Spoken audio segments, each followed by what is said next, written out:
The week of August 25th to 29th has been revealed, showing that Bill Hamilton will, quite literally, throw Leslie Thomas out of the house, while Chelsea Hamilton spirals into terror upon realizing she has been kidnapped. No one in the family truly notices the first signs of something wrong until Chelsea's silence becomes impossible to ignore. She was always energetic, never leaving her phone off for more than a few minutes, especially during the tense days leading up to the launch of her personal brand, a heavily promoted event marking a turning point in her career as a young, influential designer. But when Nicole discovers Chelsea is absent from the club as scheduled, the initial worry does not come from panic, but from the sharp intuition of someone far too familiar with the power games of the elite. Nicole knows that, in Fairmont Crest, a sudden disappearance is never just about being late. It is always a sign of something bigger, quietly unfolding. While others remain preoccupied with schemes, social events, and family tensions, Chelsea is held captive in a place where no light can enter. She is chained to a bed in a windowless room, completely isolated, panicked, and, worst of all, forgotten, if only briefly, yet long enough to shake everything she has built. In a world where reputation is a weapon and image is life itself, Chelsea's prolonged silence is not just a personal threat but a direct attack on the entire brand she represents. Dani, whose relationship with her daughter had long been fractured, crumbles when she realizes this is no longer about arguments or family rivalries. In a rare, tearful moment, she begs Bill, the man she once despised but who is still Chelsea's father, to bring their daughter home. They embrace, not out of love, but out of a shared fear. They have lost the right to protect the most precious thing in their lives. The real question is not, where is Chelsea, but who took her and why now? Someone has chosen this exact, vulnerable moment to strike, while Chelsea was pouring all her energy into the launch, stepping outside her usual circle of protection, and too busy to notice the dangers lurking nearby. This was not a random kidnapping. It was deliberate, calculated, and aimed not only at her life but at her reputation. Someone wants Chelsea silenced, not only as punishment but as a signal, a wordless declaration of power. The motives grow even more tangled when considering those Chelsea has clashed with. As an influential figure, she has both friends and enemies in and beyond the fashion world. Perhaps someone envied her meteoric success. Perhaps a rival brand sought to crush Chelsea Cat before it could fully rise. Or perhaps the motives are darker, more personal, a vendetta, or a political entanglement she stumbled into by climbing too quickly in a ruthless, underground society. Bill seems to know more than he admits. With his deep ties to the underworld, he understands that this kind of move is not the work of an amateur. If he hesitates, it is not out of ignorance but because he is weighing two choices: save his daughter at any cost, or protect the secrets he has guarded all his life. Something in his eyes as he held Dani betrayed the truth. This kidnapping is the price of something he once did or failed to stop. Chelsea's situation grows increasingly desperate. Her screams reach no one, a brutal echo of the loneliness within the very world that created her, a world where fame arrives quickly but abandons faster than light. When the spotlight fades, when the phone stops ringing, when the hashtags cease to spread, Chelsea is left with nothing but herself. And if no one finds her in time, the question will no longer be why was she taken, but who will be next? Because Chelsea's kidnapper clearly did not target her alone. He has targeted the entire system, the entire community. And by destroying a young, rising star like her, he is warning others in the shadows that no one in Fairmont Crest is untouchable. Vanessa was not someone easily intimidated, at least not on the surface. In the shadowy worlds of underground finance and high-end real estate where she had carved her path, she had learned how to stand her ground among men who wielded control as a hidden language. But this time, when she faced Joey, the man who wore the mask of a business partner yet always carried the faint trace of danger, like a blade tucked beneath his lapel, her gaze flickered with unease. The words Joey dropped were not ordinary reproaches. They carried the weight of a warning, even a preemptive strike. When he said he didn't like leaving things unresolved, it wasn't a statement of principle. It was the declaration of a man who knew how to make sure things were resolved in his own way. And his way rarely involved the law. It meant disappearance, erasure, or silent retribution. Leslie was never one to take the long way around. When she appeared at Fairmont Crest alongside Vanessa and Eva, her presence sent shockwaves through a community long veiled beneath layers of aristocratic polish and thin diplomatic masks. The mansion Vanessa had helped her acquire was not just a place to live, it was a public declaration, a bold incursion into the fortress-like domain of the Dupree family. With a proud gaze and confidence bordering on arrogance, Leslie made no effort to hide her ambition. She insisted her claim needed to be established as soon as possible, and no one could stop it. But in a place like Fairmont Crest, where every move was monitored and every gesture carried a price, her audacity was not merely bravery, it was deadly recklessness. The new mansion was nothing less than a blade driven straight into the pride of the Duprees, especially for people like Vernon and Anita, who had spent their lives building, protecting, and controlling every inch of land with blood, money, and backroom deals. Leslie's arrival at the Dupree mansion was no coincidence.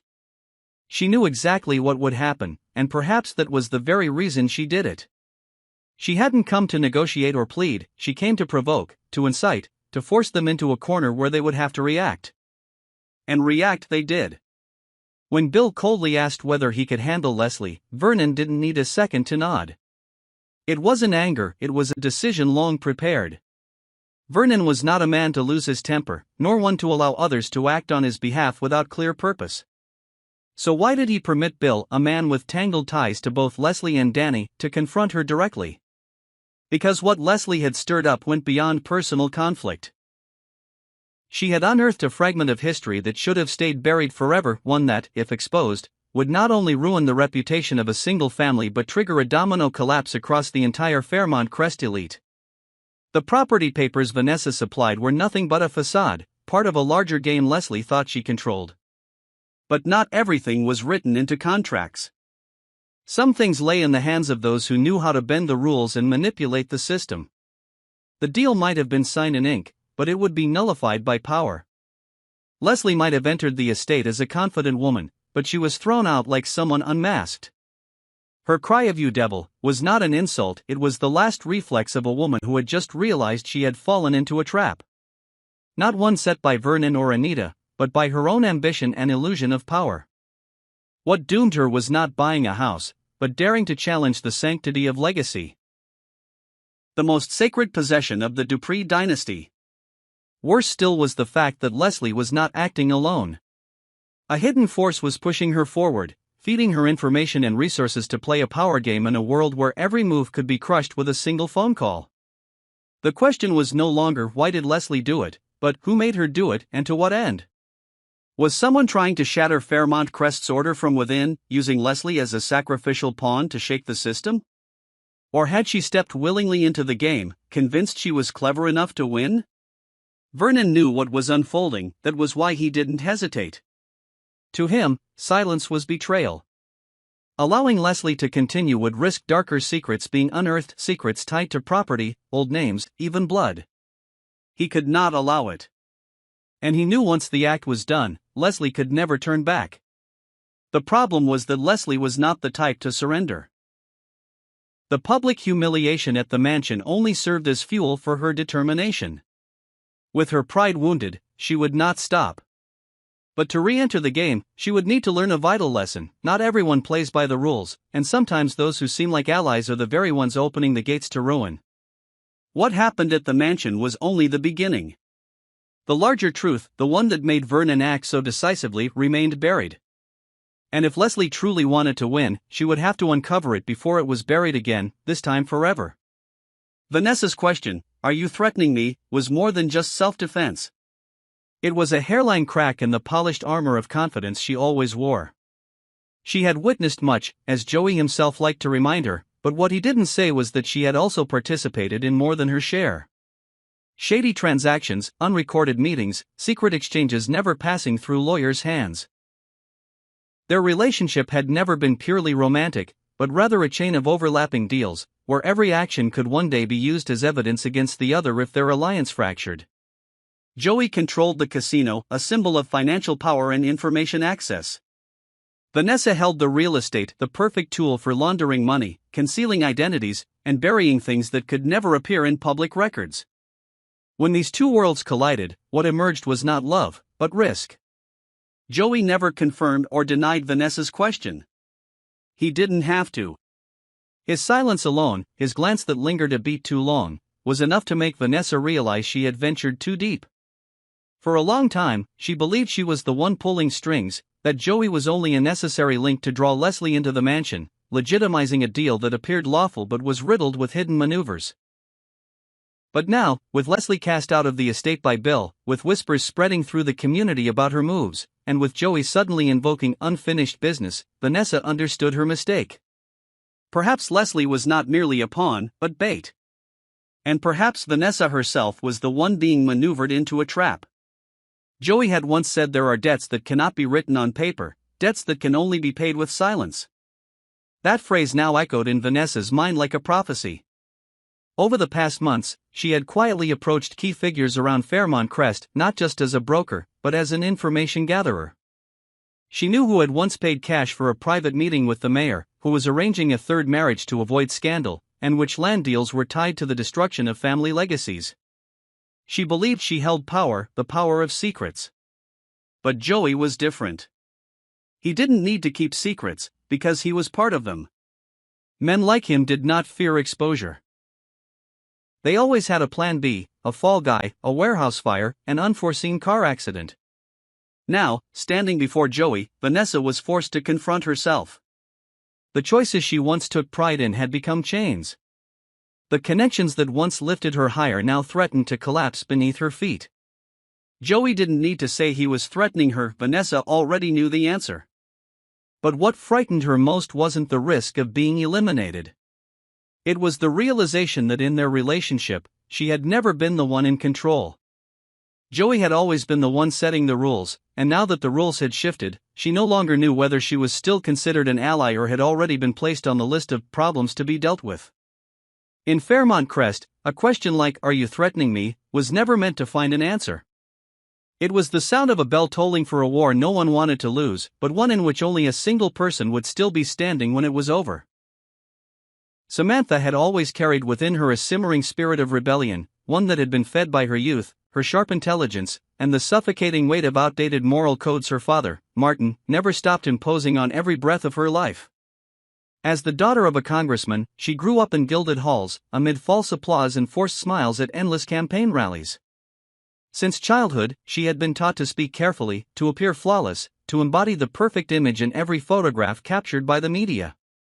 But deep inside Samantha was a nameless hunger, a longing to shatter the walls her father had built around her, walls that kept her safe yet bound her soul beneath the immense shadow of her family's power. When Samantha told Martin he could not stop her from growing up, it was not a simple assertion, it was an act of final defiance before stepping into dangers she could not yet fathom. Martin, with all the experience of a man who had survived the filth of politics, knew exactly what awaited her. Unlike Samantha, he no longer clung blindly to ideals or romantic notions of liberation. He knew that in Fairmont Crest, where loyalty could be bought with a check, where personal secrets were weapons, and where truth was just a layer of paint to be manipulated, maturity was never gained by self-assertion, but by the price paid.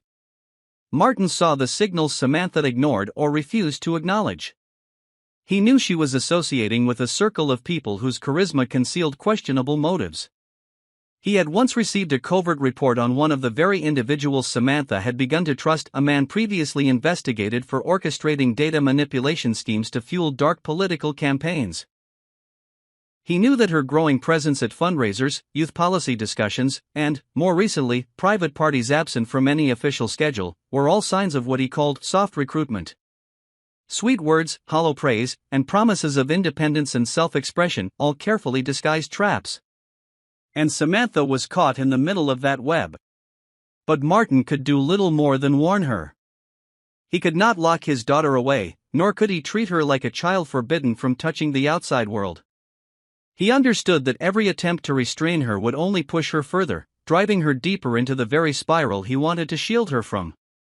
What he feared most was not her failure, but her exploitation, being raised as a new political symbol for her generation, only to be discarded publicly when her usefulness expired. He had seen it too many times before. Naive young people lured into political movements orchestrated by shadow forces, where a single misstep could destroy not just a career, but an entire life. His warning that danger is everywhere was no exaggeration. It was the bitter truth of a man who had lived through countless elections, who had seen allies turn traitor, friends vanish, and scandals manufactured out of edited footage. Samantha might believe she was in control, that she was the one choosing her own path. But Martin knew better. In politics, no one is ever truly free. Everyone owes a debt to some agreement, signed or not. And when Samantha chose to step out from her father's shadow to prove her maturity, she did not realize she was walking straight into a territory where the choices she thought were her own had already been drawn out by unseen hands. Martin withheld much of what he knew. It was the weakness of a father wanting to protect his daughter by holding the truth instead of sharing it. But he knew time was running out. If Samantha failed to see it soon, if she continued believing that maturity meant severing ties with the past, the day would come when she would look in the mirror and find a face no longer her own. Instead, she would see the creation of those who had used her, filled her head with hollow ideals and illusions.